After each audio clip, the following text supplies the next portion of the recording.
Hello guys, how are you all doing? Welcome to another video. In this video, I'm going to talk about the infamous 10,000 hour rule. The 10,000 hour rule was first introduced in Malcolm Gladwell's book, The Outliers.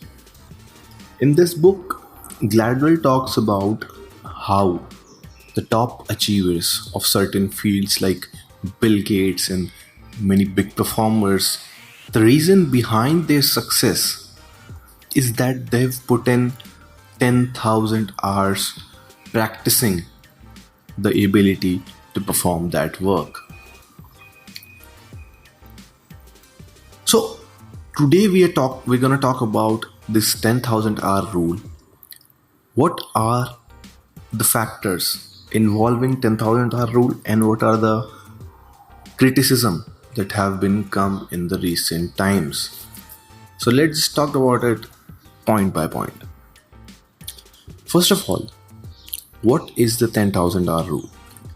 10,000 hour rule is simply a statement stating that to excel in any field, to master any skill, it says that you don't need any family background or any kind of a back support, any kind of backing to do something. You can do anything if you put in 10,000 hours practicing it. This is what the 10,000 hour rule states. But mind you, 10,000 hour rule does not say that you have to just repeat that thing. It's not just simple repetition, but in fact it is deliberate practice. Yes, you have to deliberately practice something for 10,000 hours. 10,000 hours, if you break it down, roughly comes to around 8 to 10 years.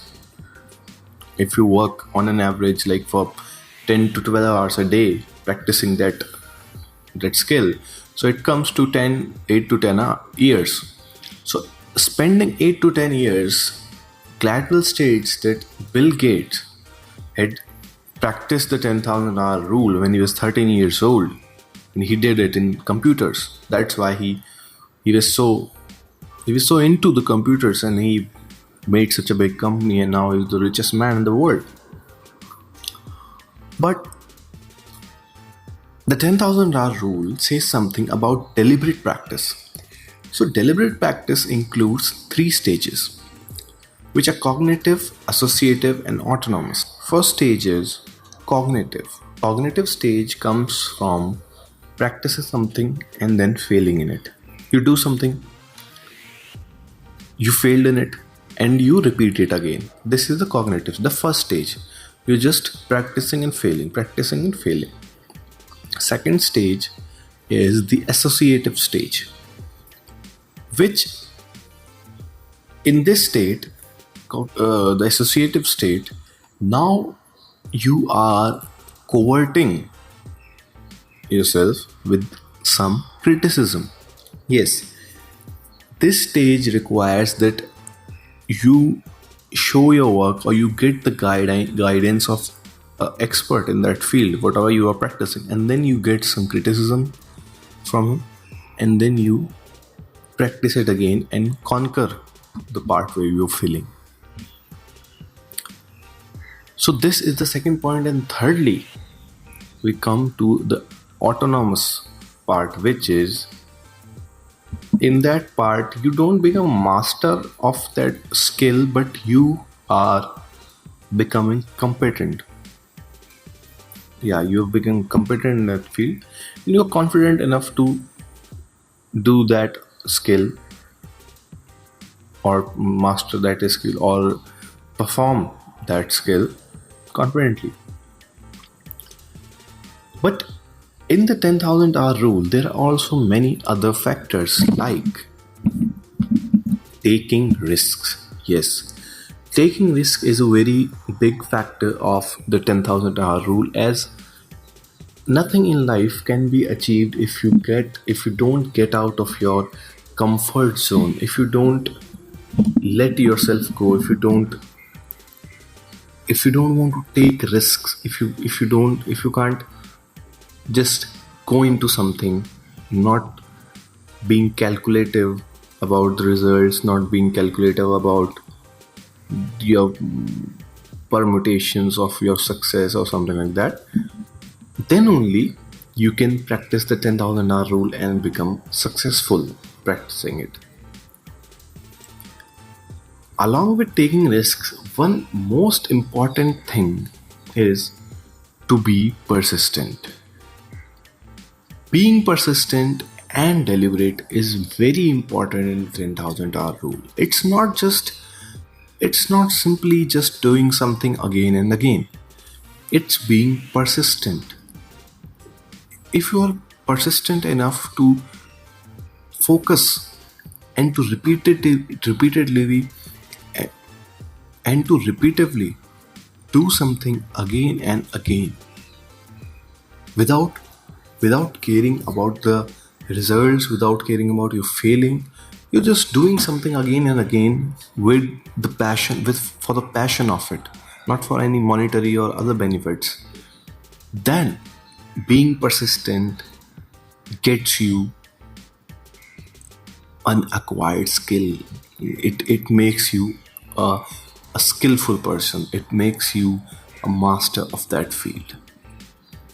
So that was all about the 10,000 hour rule. But in the recent times, since the Outliers book came and the 10,000 hour rule became widely popular, because 10,000 hour rule is not a very new concept. It was being researched in the 70s, 80s. People were, not many people knew about it, but some people knew. But from the book Outliers in 2008, it became widely popular. But there has been some criticism of it. Let's talk about what the criticism of 10,000 hour rule has been. So many research in different field has said that 10,000 hour rule has many flaws. As in a recent study by the Princeton University, the study suggests that it hardly makes any difference in certain fields. Like, for example, music, sports, education, and other professions, it only makes like 10 or 5% or 2% difference if somebody is practicing the 10,000 hour rule to master that skill. And also, many people are stating, due to that research only, that 10,000 hour rule is also leading to the misconception that anybody can master any field. This is not me saying, this is the research that is stating that genes and family background and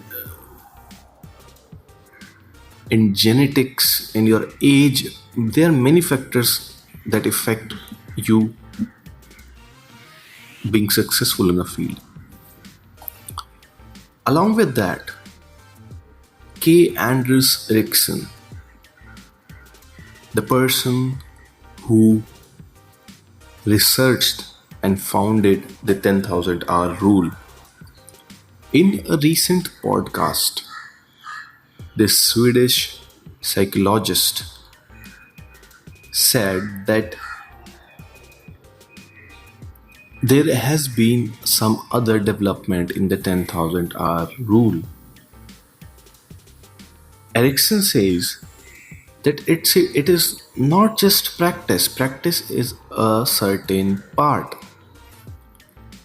Anders Ericsson says that it takes a lot more than 10,000 hours of intensive practice to achieve something. It also takes in a good teacher.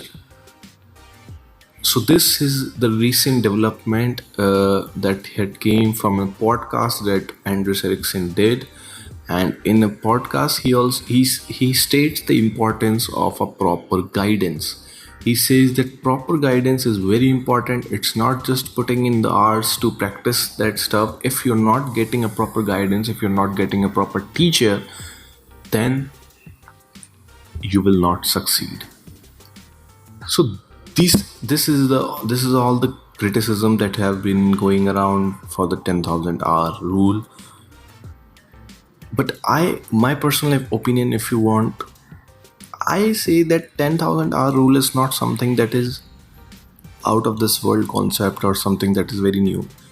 If you are persistent enough to practice something every day rigorously, not caring about putting in the hours like 2,000 hours, 10,000 hours, 5,000 hours, 10 years, 2 years, all the time that is being referred to practicing or mastering that skill, I personally believe that the time factor is not very important.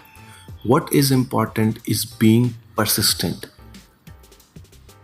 doing something daily, making a goal of yourself, not for the 10,000 hour rule, not for 10 years or 8 years, just for the end of this day.